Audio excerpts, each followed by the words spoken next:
नमस्कार, मैं तनु शर्मा आप सभी का स्वागत करती हूं IIMT मीडिया की विशेष कार्यक्रम हिस्ट्री ऑफ द डे में।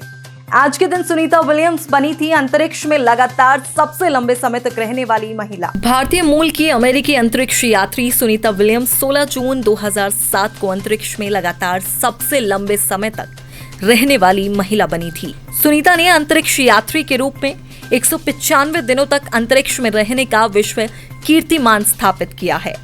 वे अमेरिकी अंतरिक्ष एजेंसी नासा के माध्यम से अंतरिक्ष में जाने वाली भारतीय मूल की दूसरी महिला हैं। उन्हें 2008 में भारत सरकार ने पद्म भूषण से सम्मानित किया था। इसके अलावा उन्हें navy commendation medal, navy and marine Corp achievement medal, humanitarian service medal जैसी कई सम्मानों से सम्मानित किया गया है। उनका संबंध गुजरात के अहमदाबाद से है। आज ही के दिन वेलेंटिना बनी थी विश्व की पहली महिला अंतरिक्ष यात्री। 16 जून 1963 को रूसी अंतरिक्ष यात्री लेफ्टिनेंट वेलेंटिना तेरेश्कोवा ने वोस्तोक 6 से अंतरिक्ष की उड़ान भरी थी और वे ऐसा करने वाली विश्व की पहली महिला बन गई थी। अंतरिक्ष की पहली यात्रा में वेलेंटिना ने 3 दिन में पृथ्वी के 48 ग्रह पथ पूरे किए थे। अंतरिक्ष यात्री कोर में शामिल होने के लिए उन्हें पहले सोवियत वायु सेना में शामिल किया गया था और इसके बाद ही अंतरिक्ष में उड़ान भरने के लिए चयन किया गया। अंतरिक्ष यात्री के रूप में वेलेंटिना का चयन 400 से अधिक आवेदकों में से किया गया था। 1969 में महिला अंतरिक्ष यात्री के पहले समूह के विघटन के बाद वेलेंटिना कम्युनिस्ट पार्टी की प्रमुख सदस्य बन गई थी। आज के दिन हुआ था राष्ट्रवादी नेता चित्तरंजन दास का निधन। देशबंधु चित्तरंजन दास प्रसिद्ध राजनीतिज्ञ, वकील, कवि, पत्रकार और स्वतंत्रता आंदोलन के प्रमुख नेता थे। 16 जून 1925 को तेज बुखार के कारण उनका निधन हो गया था। उन्होंने कई बड़े स्वतंत्रता सेनानियों के मुकदमे लड़े।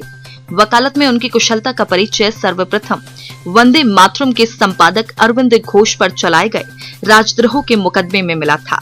उसके बाद मानसिक तालाब बाग षड्यंत्र के मुकदमे ने कलकत्ता हाई कोर्ट में उनकी धाक जमा दी।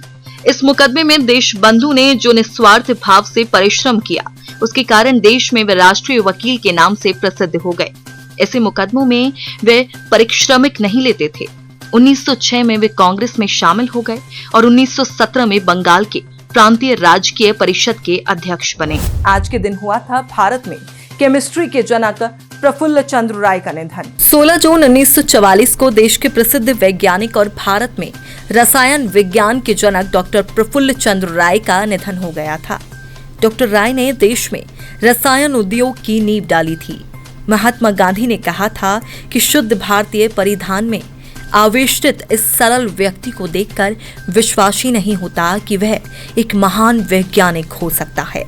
डॉक्टर राय की आत्मकथा life and experiences of Bengali chemist के प्रकाशित होने पर अंतर्राष्ट्रीय विज्ञान पत्रिका नेचर ने लिखा था कि लिपिबद्ध करने के लिए संभवतः प्रफुल्ल चंद्र राय से अधिक विशिष्ट जीवन चरित्र किसी और का नहीं हो सकता। डॉक्टर राय को नाइट्राइट्स का मास्टर कहा जाता है।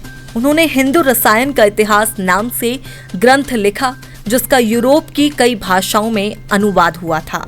आज के लिए बस इतना ही। कल फिर भेंट होगी इतिहास में दर्ज कुछ और महत्वपूर्ण घटनाओं के साथ। तब तक के लिए देखते रहिए और सब्सक्राइब करिए IIMT मीडिया।